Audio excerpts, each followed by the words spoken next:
Hey guys, um, thank you for tuning in. Today we have a Todd Begg's newest design. It's called the Bodega.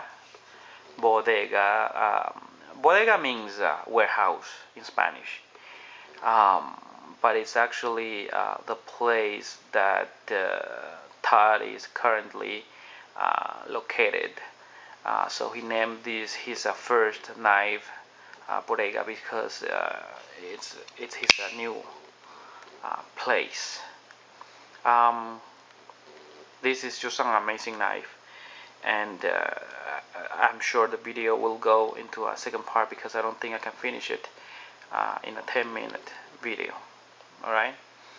How do I start? Okay. I think this is a mid-tech folder. Mid-tech being that the knife is not fully customed by Todd, and it has a lot of CNC machine work into this knife, which is really fine by me because I personally think um, that in the near future, um, all all knives should be, all custom knives should be um, working really closely with machines.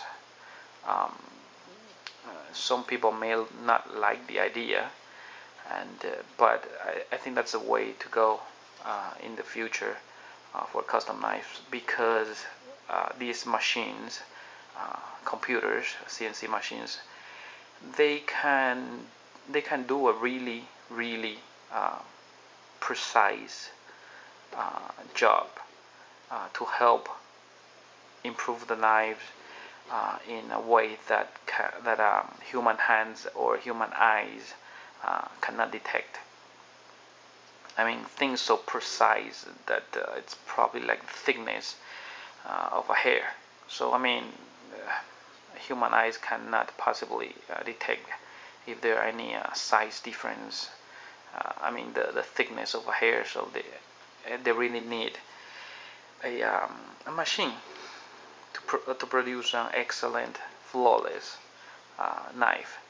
Um, but that's just my take. Maybe there are makers that are really good. They can still make things perfectly with their bare hands. But another downside is that they will not be able to produce as many as they can. So less people will be able to enjoy it. Uh, Todd made a bunch of these. I say a bunch because it's not really like 1,000 of them, but still a lot in a very short time compared to what a normal custom knife maker would do. Okay. Um, okay. Now let's go to the design. Um, the blade, I think it's about close to 4 inches long blade. Um, um, 375, I think, if not longer, a little bit longer, but it's definitely shorter than 4 inches long. And these 7 dots and the carving, the groove and the 7 dots that you see here, it's actually Mr. Begg's, I wouldn't say trademark because I don't think he um, patented, but you see a lot of his custom knife using this type of patterns, especially in his custom glimpse folders. And this knife resemble a lot uh, to his glimpse folder. But his glimpse folder is one clip style, while this is a drop point, spear point style, which I love very much. Um, it has this to start with. This is a pretty thick blade stock. I think it's about it looks like a 4 millimeter thick blade, which is perfect for strength and weight. Okay, that's my 4 millimeter blade. It's my preferred blade on most knives, because I love thicker blades. Yes, I do, and I really don't like thinner blades. But they all have their good and bad. The thicker blade, you can pry, you can do really abusive stuff to it. Thinner blade will cut really well, will slice really well, but um, the 4 millimeters blade will do both really good. Okay, and it has this harpoon style, which is really cool. Um, it's a draw point conventional up switch, a blade, but it has this grind like that makes you feel that it is a recurve blade, but it is not. It is hollow ground and very thin, very thinly hollow ground, and very sharp. You can shave with it easily. The groove in the middle works as a well, it is supposed to be a blood groove, so when you stab, the blood will flow out, and so the blade will not get stuck uh, in between the meat. um, and that's a very nice feature. I like this black color in between. um, it just look very sophisticated.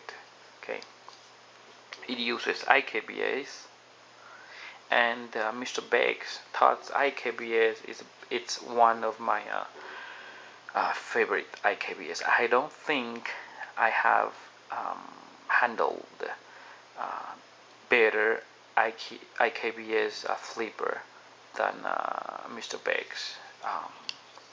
I don't know how he does it, but his IKBS is just so solid, and every time you flip it, it feels it feels the same. I mean, you can flip it 100 times, and the feedback, the how the blade moves, it's always the same, and that is really something. Because some other IKBS is either way too loose, or sometimes it's too hard, that you can feel it. But Todd Begg's IKBS flipper is just the best IKBS flipper for me, and I have handled many IKBS flippers. Okay, a lot of details. For example, you can see here the blade is not sharpened all the way here. It's sharpened only up here. Why? Because, and I'm very sure they did it on purpose. I hope. Um, they give you a choil here, so for your final works.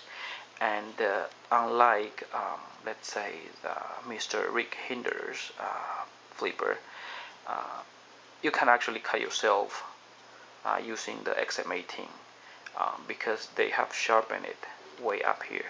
But Mr. Begg did it, so it looks nice.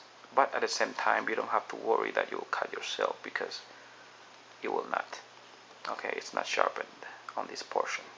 Okay, so you can do a fine job um, for like peeling or slicing or whatever, if you need to chuck it up. Okay, and you will not cut yourself. Another good thing about this is that when you want to close the flipper, see, you will not cut your hand. Okay, you will not cut your hand. That's another safety uh, feature for the knife, which I really admire, because that I love knives that is designed with uh, wisdom. Okay. Another. Okay. Let's go to part two. So.